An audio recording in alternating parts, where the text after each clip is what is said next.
of the Manitoba Home Builders Association. And thank you all for attending today's webinar. Just some minor housekeeping notes before we begin. I think everybody who's been on early has heard me ask this a few times, but just want to make sure everybody has their microphones muted at all times during today's presentation, just out of consideration for our speakers and the other attendees.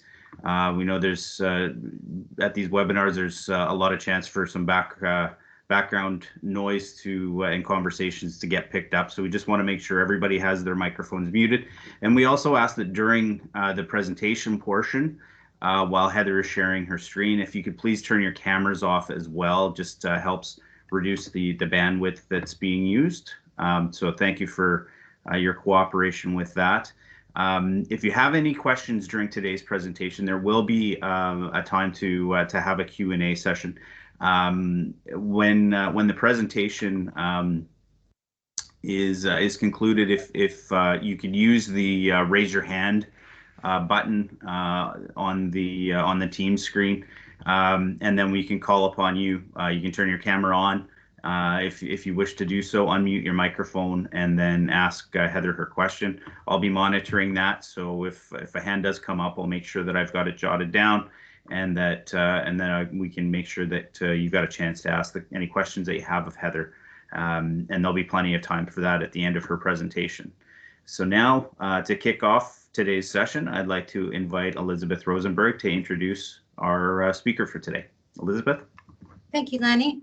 Good afternoon, everyone. My name is Elizabeth Rosenberg from the Accurate Technology Group, the corporate sponsor of MHBA's Housing Forum and today's Lunch and Learn webinar. It is our pleasure to introduce today's speaker, Heather Boyer of CMHC. A native to Manitoba, Heather holds a Bachelor of Arts in Economics from the University of Manitoba and a Master of Arts in Economics from Carleton University. Heather has been in the Market Insights Division at CMHC since November 2016, and prior to joining CMHC, Heather worked as a Junior Policy Analyst and Program Advisor for Employment and Social Development Canada. Heather's presentation will be an overview of current housing market conditions in Manitoba, including new construction, the resale market, and the rental market. Please welcome Heather. Great, thank you for that introduction there. So I'm just going to start sharing my screen here.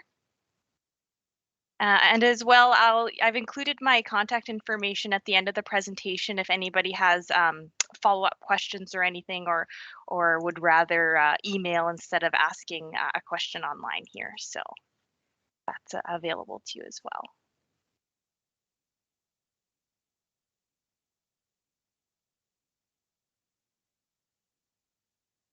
Okay, so if somebody could just confirm here that they're seeing my screen, it should say Manitoba Home Builders Association, as well as my name and the date. Is everyone able to see that? Yeah, okay, perfect. See it, Heather. So before I get into the formal part of the presentation, I wanted to do a bit of interactive aspect to this presentation as well.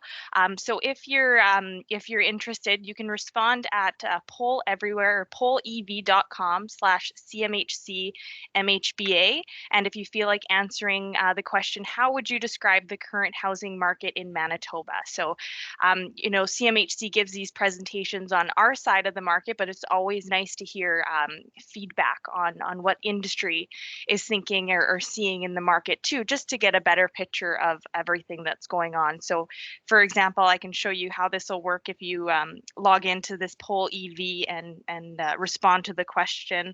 I'll put one in here and you can see how it sort of works if you feel like participating as well. So price acceleration, this would be one way that we could describe the current housing market in Manitoba, as well as, let's say, increased activity. Yeah, so if anybody feels like, you know, participating, I'll leave this open for a couple minutes, and it'll be open throughout the presentation. And there'll be more slides with some of this interactive aspect. So if you want to keep that open for the other couple times that there'll be some questions, you can feel free to do that as well. vacancy. So we're seeing unaffordable. Yeah, so that's definitely some other stuff that we could use to describe the current housing market in Manitoba. Sellers market conditions for sure. We'll talk about that later in the presentation as well, and see what's kind of contributing to all of these current conditions in the housing market. Okay. So now the formal part of the presentation. So I'll start with some of the economic and demographic fundamentals that we're seeing and how these are going to impact current market conditions in Manitoba.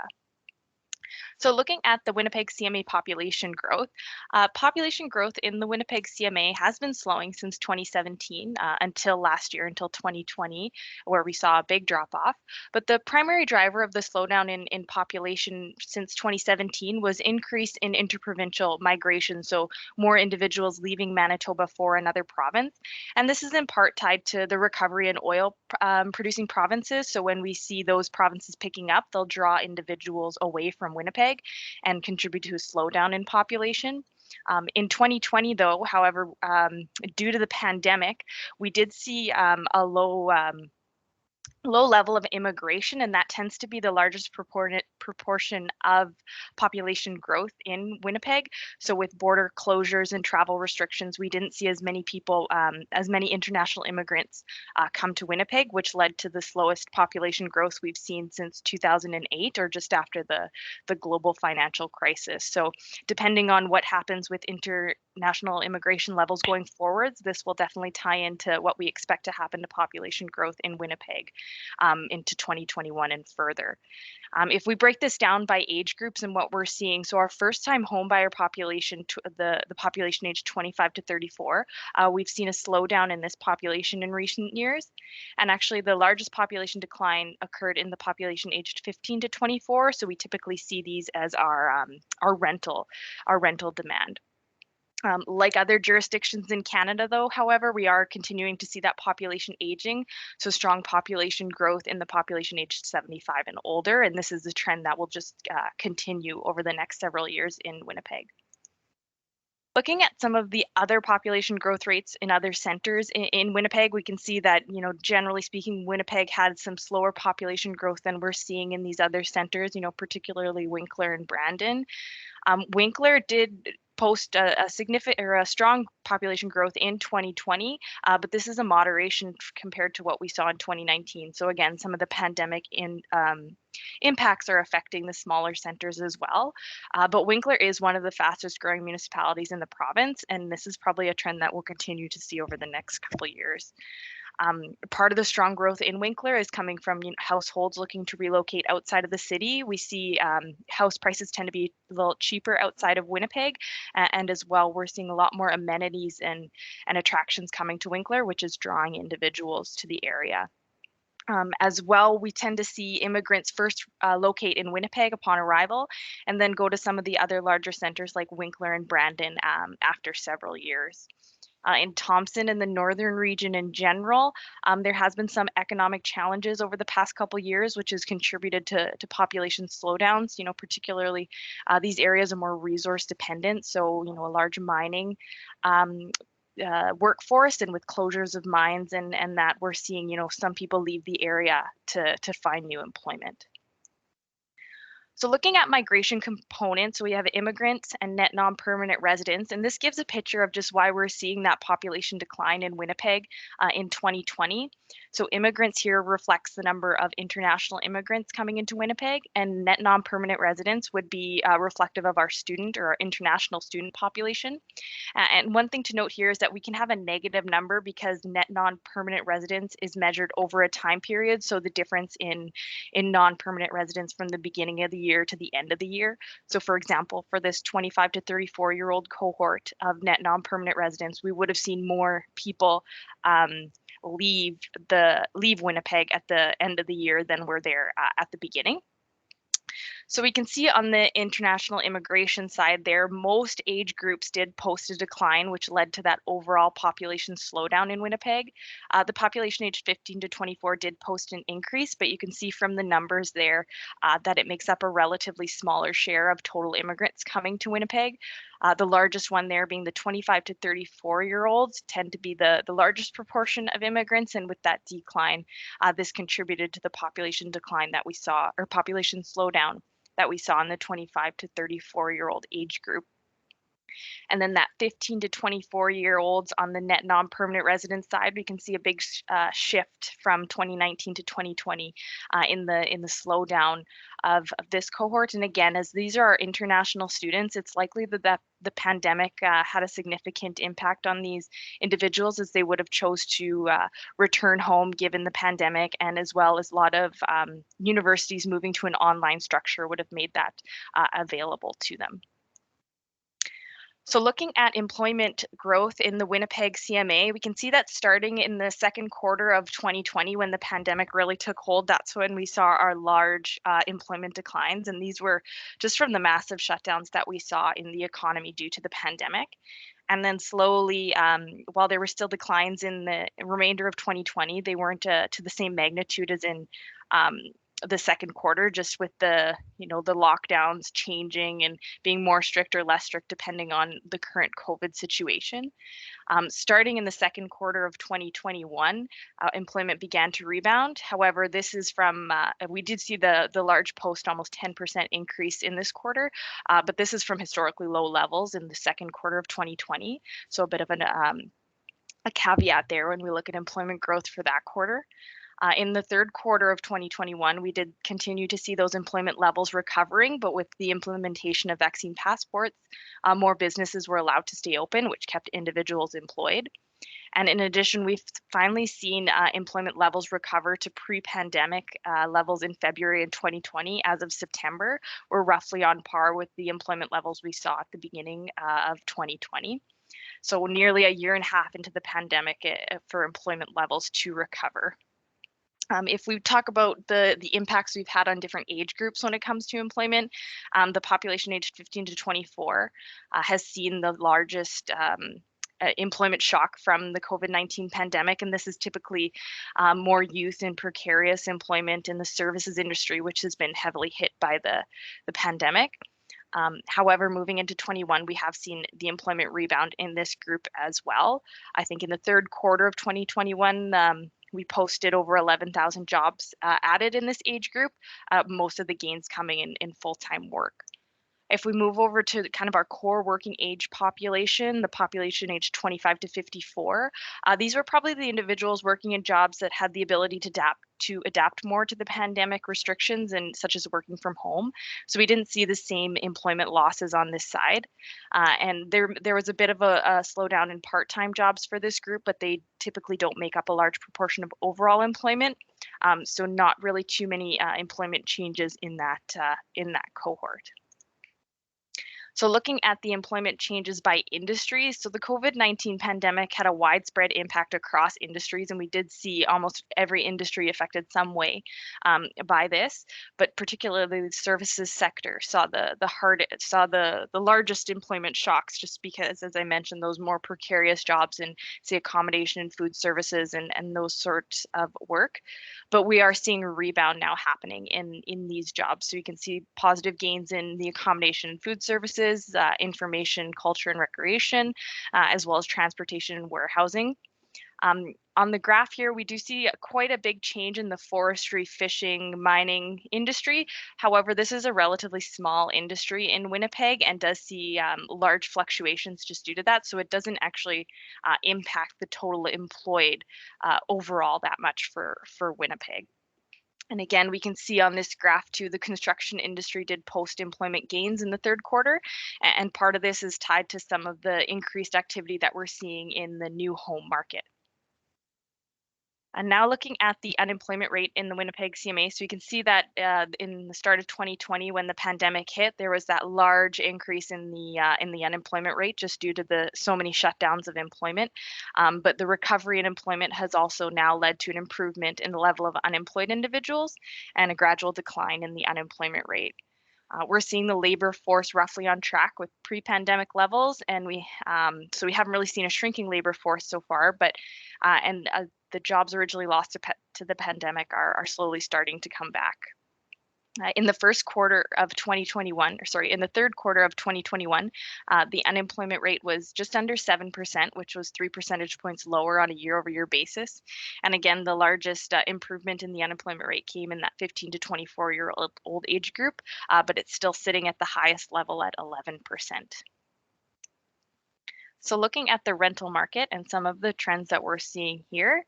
So starting with the rental apartment universe, new construction over the past several years has led to steady increases in the rental apartment universe. In 2020, there was just over 2,200 rental apartment units completed, which was an increase of over 60% from the year prior, and the highest amount of rental units completed for some time. In 2021, we're seeing this trend continue with rental apartment completions up 7% throughout the first 9 months of the year. So it's likely that we'll continue to see additions to the rental market universe into 2021. Each year, there are rental units removed from the universe due to a variety of reasons, such as renovations, demolitions, condominium conversions, that sort of thing. So there's not necessarily a one-for-one increase in universe when it comes to a newly completed rental unit. The majority of the rental universe in Winnipeg is in 1 and 2 bedroom units, not necessarily larger units in 3 or more bedrooms, but we do see, according to our most recent rental market report released in 2020, that there is starting to become a need for rental units to be more accommodative for larger families. Looking at the apartment vacancy rate, there was upwards movement in the vacancy rates across many centers in Manitoba in 2020. In fact, 2020 marked the first time since 2015 where the vacancy rate in the Winnipeg CMA increased. And again, this was largely in part from the impacts of the COVID-19 pandemic, particularly on rental demand. We saw those reduced migration flows both on the international and the net non-permanent resident side, a lower student population and high youth unemployment. All contributed to a slowdown in rental demand, but new rental supply continued to increase, which caused that upward pressure on the apartment vacancy rate. So far in 2021, we've seen youth employment return, so this will create some support in the rental market. However, with a lot of universities continuing that online structure, a mix of in-person and online studies, we'll still be seeing some impacts of the COVID-19 pandemic on the rental market in 2021. And just for your reference, the next rental market report will be released in early 2022. Which will cover the period for 2021. So looking at average apartment rents across the large centers in Manitoba, we have rents ranging from a low of $757 in Winkler to just over $1,100 in Selkirk. So while Selkirk did post the highest average rents in 2020, they were relatively unchanged from 2019, whereas Winkler did post a 3.7% increase in the average rent over 2019. And this is in part from, Winkler being that growing community and seeing new rental construction, and new rental construction tend to post higher rents, which makes a compositional lift to the overall average rent in the area. In the Winnipeg CMA, there was an increase in the average apartment rent, but it was a moderation compared to previous years, as that weaker rental demand did limit some rent growth in the area. It's important to note, too, that Manitoba does have rent controls in place, which impact the amount of growth that we see in the rental market. So for 2021, the maximum rental increase is 1.6%. And in addition, I believe the most recent budget by the government of Manitoba announced that rent increases will be frozen at 0% for leases starting in 2022 and 2023. So moving on to the resale market here. I'll start with a bit of a forecast summary. So this forecast is from our spring of 2021 housing market outlook, which was released, I believe, sometime in April or May of this year. And it's the story of the COVID-19 pandemic and the impacts that we're seeing on the housing market. So we saw that increased resale market activity in 2020 continue into 2021. Historically low mortgage rates, together with the individuals who didn't see the same employment losses, supported a strong increase in rental demand. Moving forwards into the forecast period into 2022 and 2023, we'll expect that there should be a bit of a slowdown compared to what we've seen in the last couple years, especially given that we're likely to see mortgage rates increase sometime in 2022. So there should be a pullback in resale demands in line with more historically normal levels that we've seen in Winnipeg. When we talk about average price, so the low mortgage rates again have increased the borrowing capacity of individuals and led to an increase in the average MLS price as well. There's been a bit of a shift in demand to higher price homes. And in addition with that slowdown we're seeing in new listings, which could be tied to the hesitancy to relocate during the pandemic, has caused a bit of a tightening in the resale market and again put upwards pressure on average prices. Looking at average MLS prices across the province, so MLS prices increased across Manitoba in 2020. The largest increase occurred in Portage la Prairie in 2020, but this is generally a smaller market, so there tends to be a bit more fluctuation in resale activity here. And in addition, with Winnipeg being the largest resale market, provincial patterns tend to follow the overall of what's going on in Winnipeg. And again, this increase in average MLS price is coming from increased borrowing capacity from low mortgage rates, as well as sales outpacing new listings, which is putting upwards pressure on prices. Through the first 9 months of 2021, we're looking at an average MLS price of about $345,000 in Winnipeg, which is up almost 10% from the same time period last year.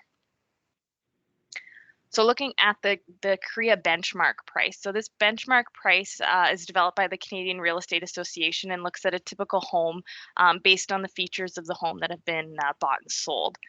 We can see that, throughout 2020 and into 2021, we've seen that larger increase occurring on the single detached side. So far this year, single detached houses are up about 12% compared to 6% for apartment units. But again, single detached units are typically the more popular housing types sold on the Winnipeg MLS and make up the largest proportion of overall sales. We have seen demand be strong for condo units in Winnipeg in 2021, though, and this could be in part from the increasing spread in price between a single detached home and a condo that makes condos more affordable as well as townhomes. So you can see from the graph here, that uptick that's happening in the apartment and condo style units as well. When it comes to prices in the Winnipeg CMA, we've seen steady price growth over the last almost 21 years in Winnipeg. Prices have increased every year since 2000 at this point. And there was a period in the early 2000s, roughly from 2003 to 2008, which was again marked by low supply and strong demand. So the same sort of conditions that we're seeing right now. And during this time period, we did have that double-digit price growth as well. So this isn't necessarily the first time that Winnipeg has experienced strong price growth, just the first time recently.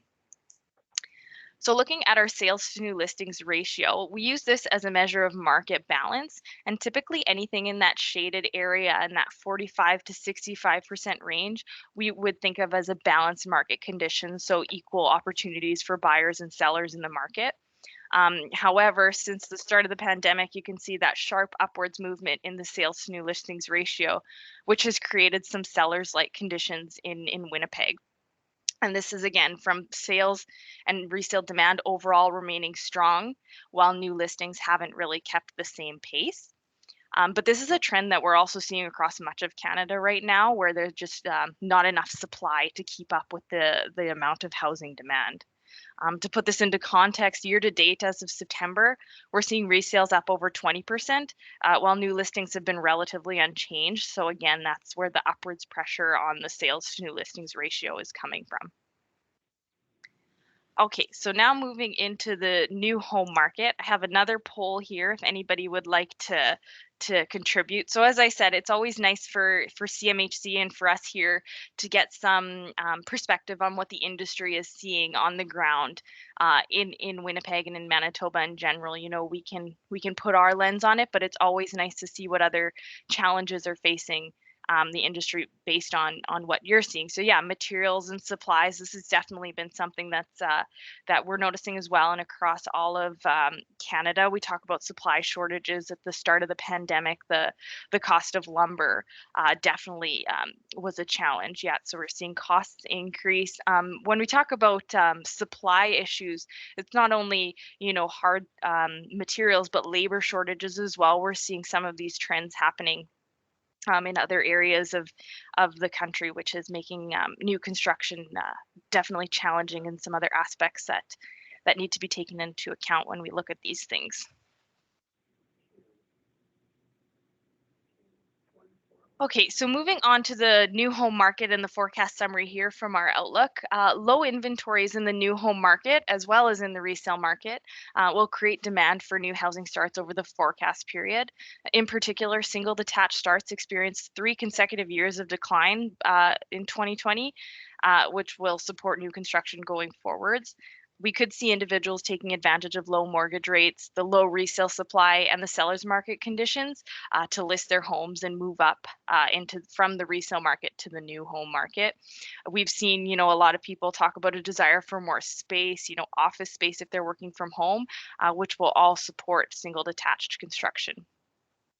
On the multifamily side, originally we were forecasting a slight decrease in multifamily starts at the beginning of the year, but rental construction has remained stronger than expected. So it's likely that on the multifamily side, we'll see starts in that higher levels, so closer to that higher range of our forecast. On the condominium side, we've seen 3 consecutive years of declines and low inventories, which should be supportive of new construction. However, just given trends that we see in Winnipeg and Manitoba, we'll see more single detached homes started than condominium apartments. And as well, we'll see rental starts continue to outpace condominium starts throughout the forecast period.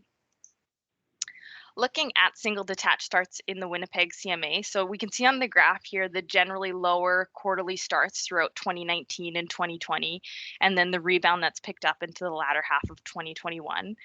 So again, a lot of this could be coming from the challenges that we've identified. So construction costs, supply delays, labor shortages, these could all be partially contributing to the slowdown in housing starts that we saw last year. In the third quarter of 2021, there was just over 600 single detached units started, which was an increase of nearly 50% compared to the same quarter last year.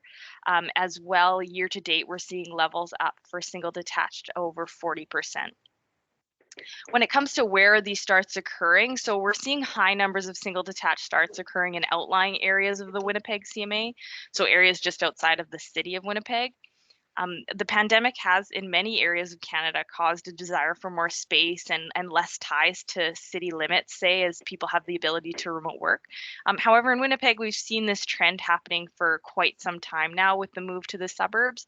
Lots of new developments just at the peripherals, such as, particularly in West St. Paul, St. Adolphe, Oakbank, even smaller areas such as Oak Bluff and LaSalle. We're seeing a lot of new construction and new demand happening in those areas. If we talk about what's happening in the city of Winnipeg, we're seeing the Fort Garry survey zone, which does contain all of the Bridgewater developments with the most single detached starts. Looking at multifamily starts, so here we can see the dark green line is our rental, and it's been outpacing condominium starts for quite some time. And again, this is in part from historically we've had strong rental demand in Winnipeg, excluding obviously the pandemic years, and the preference for single detached homes over condominiums when it comes to the home ownership side of things.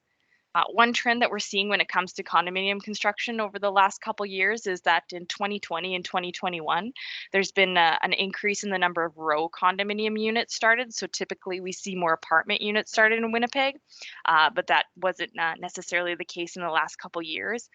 If we look at year to date right now, we're seeing about 47% of all condominiums started were row units, and this was comparable to 50% in 2020. And if we compare this to pre-pandemic levels, there was only roughly 20% of row condominium units started. So a bit of a change there, and it'll be interesting to see if these trends continue post-pandemic as well.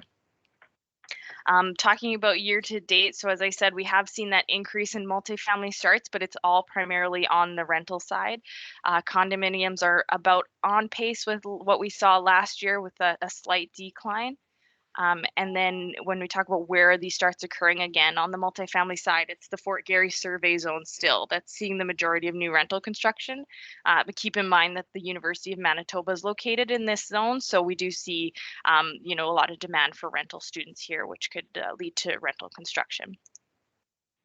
looking at housing starts outside of the capital region. So starts outside the Winnipeg CMA tend to be a bit more concentrated on the single detached or homeownership side in general.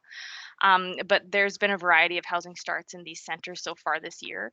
In Brandon, we've seen a mix of single detached units and rental apartment units. In Steinbach, we're seeing, more condominium apartment units started, while Winkler is seeing those that higher level of single detached units.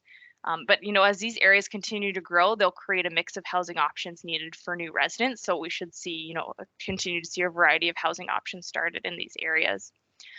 There is a smaller source of rental demand in some of these centers. Aside from Brandon, there's no other major university, so we don't see the same rental demand there. And as well as I mentioned earlier, immigrants who are a strong source of rental demand tend to first locate in Winnipeg and then, leave the city after some time. So we don't see the same rental demand coming from international immigration in these centers. So here we have the inventory of completed and unsold units in the Winnipeg CMA. So this is our inventory levels on the new home side.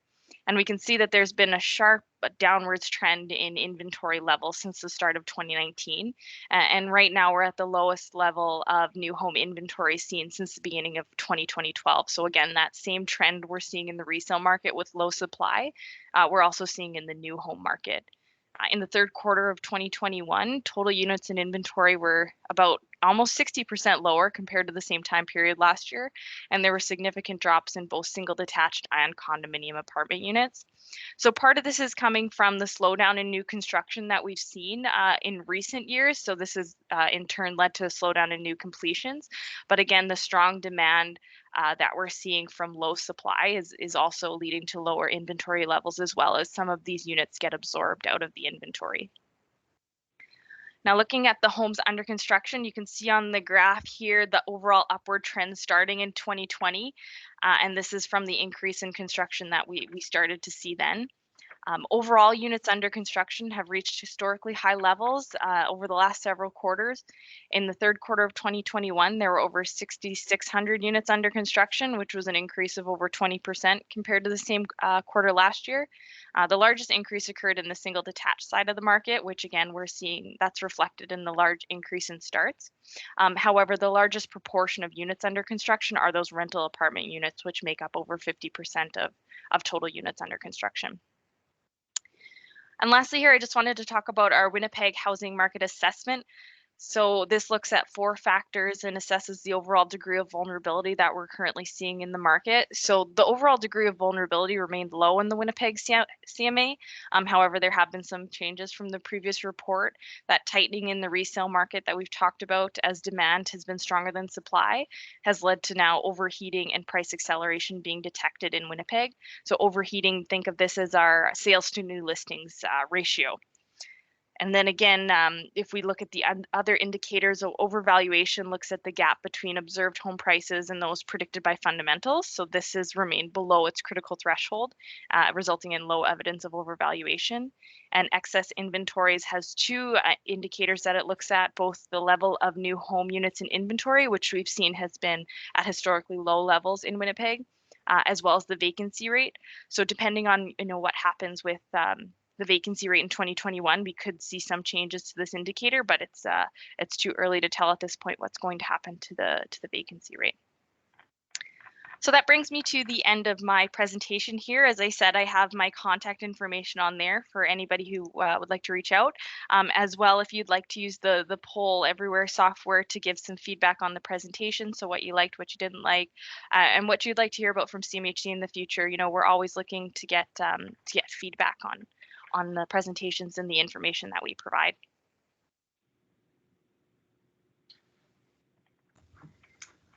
Thank you very much, Heather. That was a lot of information to take in. Just want to reassure everyone that the presentation is being recorded, and we will be sending this out to everybody who has registered to attend today. So you will get a copy of this. So you can go over the slides again, and as well as Heather's presentation. We do have time for questions if there are any that you'd like to ask. Just please hit the raise hand button that's on your Teams tool bar there, and we'll just keep an eye open for that, and happy to pass along any questions that that you'd like to ask Heather with her presentation today.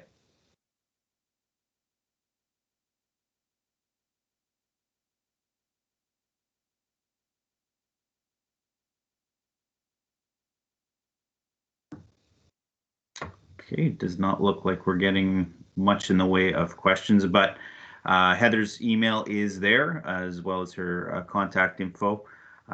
Please take a second to jot it down. Oh, looks like we have a hand. Mike C. Hi. Hey, Lenny. Nice presentation. Thank you very much. I work with Ladco, and we're active in the southwest corner of the city in the Waverly West area, and we also have holdings in other areas of southern Winnipeg, and we're seeing an awful lot of multifamily apartment being built, in particular, as you had indicated before, along in the University of Manitoba area. Is there any thoughts in there possibly being some overbuild, in particular in the rental market in certain areas of Winnipeg? Because I don't know, it doesn't seem sustainable to me, the amount that is being built. But I was wondering if there is any thought from CMHC on that perspective. Right. Yeah. So yeah, rental market construction is definitely one of what we're seeing as far as elevated levels of new construction. As I kind of touched on this a bit here in our housing market assessment. So the rental market overbuilding would fall under our excess inventory categories. And we look at this, we look at the vacancy rate in relation to historical thresholds and kind of where it should be, what's a high vacancy rate, what's not. So from our last rental market report, the vacancy rate in Winnipeg increased from 3.1 to 3.5. So it was an increase, but not an increase large enough to detect overbuilding. But then again, as we have another full year of the pandemic kind of behind us, we'll be looking at the rental market survey will be released again in the early 2022, which will show the 2021 impacts of the COVID-19 pandemic on the rental market. So depending on what happens to this vacancy rate, as you mentioned, we are seeing like a lot of rental construction. So if rental demand didn't keep up to the same pace, we could see, depending on where the change in the vacancy rate falls, we could see some issues related to overbuilding, depending on what our assessment comes out with. And maybe in follow up to that, do you look at the city regionally or just the city globally? No, yeah, unfortunately, we just look at it as a whole. We don't break it down by, for the overall housing market assessment, we don't break it down by different areas of the city, but we do have on our housing market portal, we would have information on different vacancy rates by region in the CMA.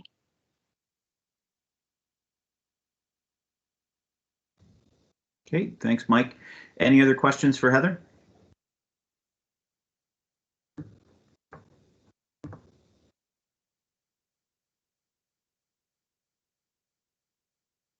Okay, we'll do one last short, quick call for questions. And again, too, like I've left my contact information if you feel free, if you'd rather reach out that way as well. I'm always available to answer any questions there.